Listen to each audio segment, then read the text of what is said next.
ಮೂಡ ಹಗರಣದಲ್ಲಿ ಸಿದ್ದರಾಮಯ್ಯ ಅವರ ವಿರುದ್ಧ ಎಫ್ಐಆರ್ ದಾಖಲಿಸೋದಕ್ಕೆ ಈಗ ಜನಪ್ರತಿನಿಧಿಗಳ ನ್ಯಾಯಾಲಯ ಈಗ ಆದೇಶವನ್ನು ಮಾಡಿದೆ. ಮತ್ತೆ ಈ ಒಂದು ಪ್ರಕರಣದಲ್ಲಿ ಆನ್ ರೆಕಾರ್ಡ್ ಅಡ್ವೊಕೇಟ್ ಆಗಿರುವಂತಹ ವಸಂತ್ ಅವರಿಗೆ ನಮ್ಮ ಜೊತೆ ಇದ್ದಾರೆ, ಅವ್ರನ್ನ ಮಾತಾಡ್ಸ್ತಾ ಹೋಗೋಣ. ಸರ್, ಇವತ್ತಿನ ಒಂದಿದು ಒಂದು ರೀತಿ ಗೆಲುವು ಅಂತ ಹೇಳ್ಬೋದು, ಫಸ್ಟ್ ಸ್ಟೇಜ್.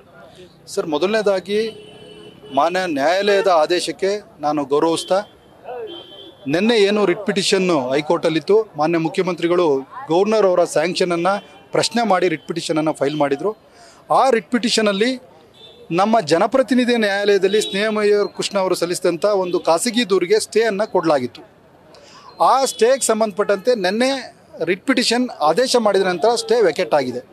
ಹಾಗಾಗಿ ನಾವು ಇವತ್ತು ಜನಪ್ರತಿನಿಧಿ ನ್ಯಾಯಾಲಯದಲ್ಲಿ ಮಾನ್ಯ ನ್ಯಾಯಾಲಯಕ್ಕೆ ನಿನ್ನೆ ರಿಟ್ ಪಿಟಿಷನ್ ಡಿಸ್ಮಿಸ್ ಆಗಿರ್ತಕ್ಕಂಥ ಒಂದು ಕಾಪಿಯನ್ನು ಕೊಟ್ಟು ನ್ಯಾಯಾಲಯಕ್ಕೆ ಆದೇಶದ ಪ್ರಮುಖ ಅಂಶಗಳನ್ನು ಕೋರ್ಟ್ ಗಮನಕ್ಕೆ ತಂದು, ಈಗಾಗಲೇ ಖಾಸಗಿ ದೂರಿನಲ್ಲಿ ಸುದೀರ್ಘ ವಾದ ವಿವಾದಗಳನ್ನು ನಾವು ಮಾಡಲಾಗಿದೆ. ಈ ಖಾಸಗಿ ದೂರಿಗೆ ಸಂಬಂಧಪಟ್ಟಂತೆ ರಿಸರ್ವ್ ಫಾರ್ ಆರ್ಡರ್ಸ್ಗಿತ್ತು. ಆ ಒಂದು ಆದೇಶವನ್ನು ಇವತ್ತು ಮಾಡಿ ಅಂತಕ್ಕಂಥದ್ದನ್ನು ಮಾನ್ಯ ನ್ಯಾಯಾಲಯಕ್ಕೆ ನಾವು ವಿನಂತಿ ಮಾಡಿದ್ವಿ. ಮಾನ್ಯ ನ್ಯಾಯಾಲಯ ಹೈಕೋರ್ಟ್ನ ರಿಟ್ ಪಿಟಿಷನ್ ಆರ್ಡರ್ ಕಾಪಿಯನ್ನು ನೋಡಿ ನಂತರ ಸಣ್ಣ ಪುಟ್ಟ ಹೊಸ ಕಾನೂನು ಮತ್ತು ಹಳೆಯ ಕಾನೂನು ಬಗ್ಗೆ ಕ್ಲಾರಿಫಿಕೇಶನ್ ಅನ್ನು ತೆಗೆದುಕೊಂಡು ಈ ಒಂದು BNSS ಮತ್ತು CRPC ಬಗ್ಗೆ ಒಂದು ಗೊಂದಲ ಇದೆ ಅನ್ನೋ ಒಂದು ಬೆಳಗ್ಗೆ ಒಂದು ಸ್ಟೇಟಿಂಗ್ ಇತ್ತು. ಅದಾದ ಬಳಿಕ ಈಗ ಯಾವ ರೀತಿ ಪರಿಹಾರ? ಏನಿಲ್ಲ, ಕೋರ್ಟ್ ಕ್ಲಾರಿಫಿಕೇಶನ್ ಕೇಳ್ತು, ಯಾವ ಒಂದು ಕಾನೂನು ನಡಿ ನೀವು ಕೇಳ್ತಾ ಇದ್ದೀರಿ ಅನ್ನೋದನ್ನ. ನಾವು ಖಾಸಗಿ ದೂರನ್ನು ಫೈಲ್ ಮಾಡಿದಂಥ ಸಂದರ್ಭದಲ್ಲಿ BNSS ಮತ್ತು CRPC ಎರಡನ್ನೂ ಕೂಡ ಉಲ್ಲೇಖ ಮಾಡಿ ಹಾಕಿದ್ದು. ಆಮೇಲೆ ಹರಿಯಾಣ, ರಾಜಸ್ಥಾನ್ ಮತ್ತು ಅಲಹಾಬಾದ್ ಕೋರ್ಟ್ ತೀರ್ಪುಗಳನ್ನು ನಾವು ಗಮನಕ್ಕೆ ತಂದು, ಈಗ CRPC 156 ಸಬ್ ಕ್ಲಾಸ್ 3 ಕೆಳಗಡೆ ಲೋಕಾಯುಕ್ತ ಸಂಸ್ಥೆ ಮೈಸೂರು ಡಿವಿಷನ್ ಅವರು ಇನ್ವೆಸ್ಟಿಗೇಷನ್ ಮಾಡಿ ರಿಪೋರ್ಟ್ ಕೊಡಿ 3 ಮಂತ್ಸ್ ಒಳಗಡೆ ಅಂತೇಳಿ ಒಂದು ಆದೇಶವನ್ನು ಮಾಡಿದೆ. ಭಾಳ ಉತ್ತಮವಾದ ಆದೇಶವನ್ನು ಕೋರ್ಟ್ ಕೊಟ್ಟಿದೆ. ಅದರ ಪ್ರಕಾರ ಲೋಕಾಯುಕ್ತ ಸಂಸ್ಥೆಯವರು ಒಂದು ಫೇರ್ ಇನ್ವೆಸ್ಟಿಗೇಷನನ್ನು ಮಾಡಿ ರಿಪೋರ್ಟ್ ಕೊಡಬೇಕು ಅಂತೇಳಿ ನಾನು ವಿನಂತಿಸ್ತಾ ಇದ್ದೀನಿ. ಸರ್, ಈಗ ಅವ್ರು ಫೇರ್ ಇನ್ವೆಸ್ಟಿಗೇಷನ್ ಮಾಡ್ತಾರೆ ಅಂತ ಅನ್ಸುತ್ತೆ ಸರ್. ಯಾಕಂತಂದ್ರೆ ಸಿದ್ದರಾಮಯ್ಯ ಅವರ ವಿರುದ್ಧ ಇಲ್ಲಿ ತನಕ ಸುಮಾರು 74 ಕೇಸ್ಗಳು ಲೋಕಾಯುಕ್ತದಲ್ಲಿ ಪೆಂಡಿಂಗ್ ಇದೆ. ಅದೆಲ್ಲ ಇನ್ವೆಸ್ಟಿಗೇಷನ್ ಆಗ್ತಿದೆ. ಕೆಲವೊಂದು ಪ್ರಕರಣಗಳಲ್ಲಿ ಬಿ ರಿಪೋರ್ಟ್ ಹಾಕಿದ್ದಾರೆ. ಇದ್ರ ಬಗ್ಗೆ ಏನಿತ್ತು? ಇವತ್ತು ನ್ಯಾಯಾಲಯದ ಆದೇಶಕ್ಕೆ ನಾನು ಗೌರವಿಸ್ತಾ ಇದ್ದೇನೆ. ಲೋಕಾಯುಕ್ತ ಸಂಸ್ಥೆ ಬಗ್ಗೆನೂ ಗೌರವ ಇದೆ. ತಾವು ಕೇಳಿದಂಥ ಪ್ರಶ್ನೆಗೆ ನನಗೂ ಕೂಡ ಅನುಮಾನ ಬರ್ತದೆ. ಯಾಕೆಂದರೆ ಇದೇ ಮುಖ್ಯಮಂತ್ರಿಗಳು 2011ರಲ್ಲಿ ಮುಖ್ಯಮಂತ್ರಿ ಆದಂಥ ಸಂದರ್ಭದಲ್ಲಿ ಗುಣಮಟ್ಟದ ಕೆಲಸಗಳನ್ನು ಮಾಡ್ತಾ ಇರ್ತಕ್ಕಂಥ, ಅನೇಕ ತನಿಖೆಗಳನ್ನು ನಡೆಸ್ತಕ್ಕಂಥ, ಉತ್ತಮ ಹೆಸರು ಮಾಡಿರ್ತಕ್ಕಂಥ ಲೋಕಾಯುಕ್ತ ಸಂಸ್ಥೆಯನ್ನು ಅವತ್ತು ಕ್ಲೋಸ್ ಮಾಡ್ತಾರೆ, ACBಯನ್ನು ಇಂಟ್ರೊಡ್ಯೂಸ್ ಮಾಡ್ತಾರೆ. ಇವತ್ತು ಈ ಥರದ ಘಟನೆಗಳನ್ನು ನೋಡಿದಂಥ ಸಂದರ್ಭದಲ್ಲಿ ಅವರು ಈ ರಾಜ್ಯದ ಮುಖ್ಯಮಂತ್ರಿಯಾಗಿ ತನಿಖೆಗೆ ಏನಾದರೂ ಪಾಲ್ಗೊಂಡಿದ್ದೆ ಆದರೆ ಒಂದು ಉತ್ತಮವಾದ ರಿಪೋರ್ಟನ್ನು ಕೊಡಲಿಕ್ಕೆ ಲೋಕಾಯುಕ್ತ ಸಂಸ್ಥೆ ಆಗೋದಿಲ್ಲ. ಹಾಗಾಗಿ ಮುಖ್ಯಮಂತ್ರಿಗಳು ರಾಜೀನಾಮೆಯನ್ನು ಕೊಟ್ಟು ಲೋಕಾಯುಕ್ತದವರು ಪ್ರಾಮಾಣಿಕ ತನಿಖೆ ಮಾಡಿದ್ದೇ ಆದರೆ ಉತ್ತಮ ರಿಪೋರ್ಟನ್ನು ಕೋರ್ಟಿಗೆ ಕೊಡ್ಬೋದು.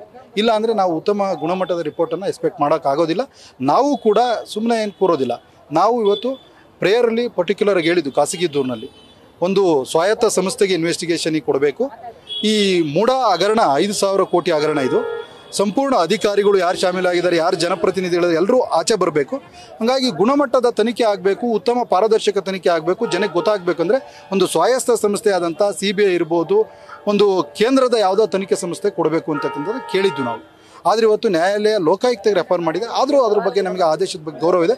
ಮುಂದಿನ ದಿನಗಳಲ್ಲಿ ನಾವು ಉಚ್ಚ ನ್ಯಾಯಾಲಯದಲ್ಲಿ CBI ಕೊಡಬೇಕು ಅಂತ ಎಂಬತಕ್ಕಂಥದ್ದನ್ನು ನಾವು ರಿಟ್ ಪಿಟಿಷನಲ್ಲಿ ಕೇಳೋರಿದ್ದೀವಿ. ಅಂದರೆ ಲೋಕಾಯುಕ್ತ ತನಿಖೆ ನಿಮ್ಗೆ ಏನಾದರೂ ಅದರಲ್ಲಿರುವಂಥ ತನಿಖೆ ನಡೀತಿರುವಂಥದ್ದು ಪಾರದರ್ಶಕವಾಗಿಲ್ಲ, ಸರಿಯಾಗಿಲ್ಲ ಅನಿಸಿದ್ರೆ ಮಾತ್ರ.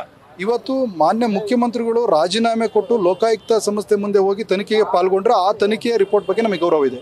ಸರ್, ಈಗ ಜನರಿಗೆ ಒಂದು ಕುತೂಹಲ ಇದೆ, ಕ್ವಶನ್ ಇರುವಂಥದ್ದು. ಲೋಕಾಯುಕ್ತ ಕಂಪ್ಲೇಂಟ್ ಕೊಟ್ಟಿದ್ರೆ FIR ರಿಜಿಸ್ಟರ್ ಆಗಿದೆ, ಈಗ ಸಿದ್ದರಾಮಯ್ಯ ಅವರು ಅರೆಸ್ಟ್ ಆಗ್ತಾರಾ ಇಲ್ವಾ? ಈ ಒಂದು ಪ್ರಶ್ನೆ ಇದೆ. ಇದ್ರ ಬಗ್ಗೆ ಸರ್, ಈಗ ಈ ಥರದ ಪ್ರಕರಣಗಳು, ಈ ಥರದ ಜವಾಬ್ದಾರಿ ಸ್ಥಾನದಲ್ಲಿರುವಂಥ ವ್ಯಕ್ತಿ ಮೇಲೆ ಆಪಾದನೆಗಳು ಬಂದಂಥ ಸಂದರ್ಭದಲ್ಲಿ ಅರೆಸ್ಟ್ ಮಾಡಿ ತನಿಖೆ ಮಾಡಿರ್ತಕ್ಕಂಥದ್ದು ನಡೆದಿದೆ.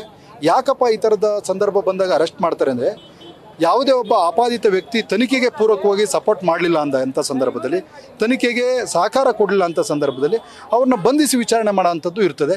ಅವರು ತಲೆಮರೆಸ್ಕೊಳ್ಳೋ ಅಂಥ ಸಂದರ್ಭ ಇದ್ದಂಥ ಸಂದರ್ಭದಲ್ಲಿ ಆ ಸಂದರ್ಭದಲ್ಲೂ ಬಂಧಿಸ್ತಕ್ಕಂಥದ್ದು ಇರ್ತದೆ. ಮುಂದೆ ಕಾದು ನೋಡೋಣ. ರಾಜ್ಯದ ಮುಖ್ಯಮಂತ್ರಿಗಳು ಅವರ ಅಂಡರ್ಲಿ ಕೆಲಸ ಮಾಡ್ತಕ್ಕಂಥ ಸಂಸ್ಥೆಗಳು ಇವೆಲ್ಲ, ಅವ್ರು ಬಂಧಿಸಿ ವಿಚಾರಣೆ ಮಾಡ್ತಾರೋ ಇಲ್ಲ ವಿಚಾರಣೆ ಮಾಡಿ ರಿಪೋರ್ಟನ್ನು ಕೊಡ್ತಾರೆ. ನಾನು ಕುತೂಹಲದಲ್ಲಿ ಕಾಯ್ತಾ ಇದ್ದೀನಿ. ಇನ್ನು ಆಪೋಸಿಟ್ ಈಗ ಸಿದ್ದರಾಮಯ್ಯ ಪರ ವಕೀಲರು ಕೂಡ ಈಗ ಡಿವಿಷನ್ ಬೆಂಚ್ಗೆ ಹೋಗಬೇಕು, ಇದಕ್ಕೆ ಸ್ಟೇ ತಗೊಳ್ಬೇಕು, ಈ ಎಲ್ಲ ಪ್ರೊಸೀಜರ್ ಇದೆ. ನಿಮ್ಮ ಕಾನೂನು ಹೋರಾಟ ಸರ್ ಅದಕ್ಕೆ? ಸರ್, ಈಗಾಗಲೇ ನಿನ್ನೆ ನಾವು ಅವರು ರಿಟ್ ಅಪೀಲ್ ಆಗ್ಬೋದು, SLP ಸುಪ್ರೀಂ ಕೋರ್ಟಲ್ಲಿ ಹೋಗ್ತಾರೆ ಅಂತಕ್ಕಂಥದ್ದನ್ನು ಗಮನಿಸಿ ನಾವು ಈಗಾಗಲೇ ಕೇವಿಯೇಟ್ ಪಿಟಿಷನನ್ನು ಮಾನ್ಯ ಉಚ್ಚ ನ್ಯಾಯಾಲಯದಲ್ಲಿ ಮತ್ತು ಸುಪ್ರೀಂ ಕೋರ್ಟ್ ಎರಡೂ ಕಡೆ ಫೈಲ್ ಮಾಡಿದ್ದೇವೆ. ಎನಿ ಮೂಮೆಂಟ್ ಅವ್ರು ರಿಟ್ ಅಪೀಲ್ ಹಾಕಿದಂಥ ಸಂದರ್ಭದಲ್ಲಿ ನಮಗೆ ಕಾಪಿ ಸರ್ವ್ ಮಾಡಿ ನಮ್ಮ ವಾದವನ್ನು ಕೇಳಿ ಯಾವುದೇ ಆದೇಶ ಮಾಡಬೇಕಾಗ್ತದೆ. ಈಗಾಗಲೇ ಇವತ್ತು ಖಾಸಗಿ ದೂರಿನಲ್ಲಿ ಕೊಟ್ಟಿರ್ತಕ್ಕಂಥ ಆದೇಶ, ನಿನ್ನೆ ಹೈಕೋರ್ಟ್ನ ರಿಟ್ ಪಿಟಿಷನ್ ಡಿಸ್ಮಿಸ್ ಆಗಿರ್ತಕ್ಕಂಥದ್ದು, ಇದು ನಮಗೆಲ್ಲರಿಗೂ ಕೂಡ ಒಂದು ಯಶಸ್ಸು.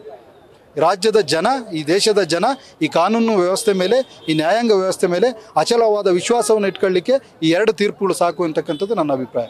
ಹಾಗಾಗಿ ಇವತ್ತಿನ ಒಂದು ತೀರ್ಪು ಅಭೂತಪೂರ್ವವಾದಂಥ ತೀರ್ಪು. ಗುಣಮಟ್ಟದ ತನಿಖೆ ಮಾಡಿ ಲೋಕಾಯುಕ್ತ ಸಂಸ್ಥೆಯವರು ಉತ್ತಮ ರಿಪೋರ್ಟನ್ನು ಕೋರ್ಟಿಗೆ 3 ತಿಂಗಳ ಒಳಗಡೆ ಕೊಡ್ತಾ ಇರುತ್ತೆ ಎಂಬತಕ್ಕಂಥ ಅಚಲವಾದ ವಿಶ್ವಾಸ ನನಗಿದೆ. ಇದಿಷ್ಟು ವಸಂತ್ ಅವರ ಮಾತುಗಳು. ಇತ್ತೀಚಿನ ದಿನಗಳಲ್ಲಿ ನೋಡ್ತಾ ಹೋದಂತಹ ಸಂದರ್ಭದಲ್ಲಿ ನ್ಯಾಯಾಲಯದ ಮೇಲೆ ಜನರಿಗೆ ನಂಬಿಕೆ ಹೆಚ್ಚಾಗುವಂತಹ ಬೆಳವಣಿಗೆಗಳಿಗೆ ಈ ಒಂದು ಪ್ರಕರಣಗಳು ಕಾರಣ ಆಗ್ತಿರುವಂಥದ್ದು. ನಿನ್ನೆ ಹೈಕೋರ್ಟ್ ಕೊಟ್ಟಂತಹ ತೀರ್ಪಿರ್ಬೋದು, ಇವತ್ತು ಜನಪ್ರತಿನಿಧಿಗಳ ನ್ಯಾಯಾಲಯ ಕೊಟ್ಟಂತಹ ತೀರ್ಪೇನಿದೆ, ಇದು ಜನರಿಗೆ ನ್ಯಾಯಾಂಗದ ಮೇಲೆ ನಂಬಿಕೆಯನ್ನು ಉಂಟು ಮಾಡುವಂತಹ ಪ್ರಸಂಗವನ್ನು ನಿರ್ಮಾಣ ಮಾಡಿದೆ ಅಂತೇಳಿ ಹೇಳ್ತಿರುವಂಥದ್ದು. ಕ್ಯಾಮ್ರಾ ಪರ್ಸನ್ ಜೊತೆ Vishnu Prasad, news first Bengaluru. News first ನಿರ್ಭೀತಿಯಿಂದ ನಿಮ್ಮ ಪರವಾಗಿ.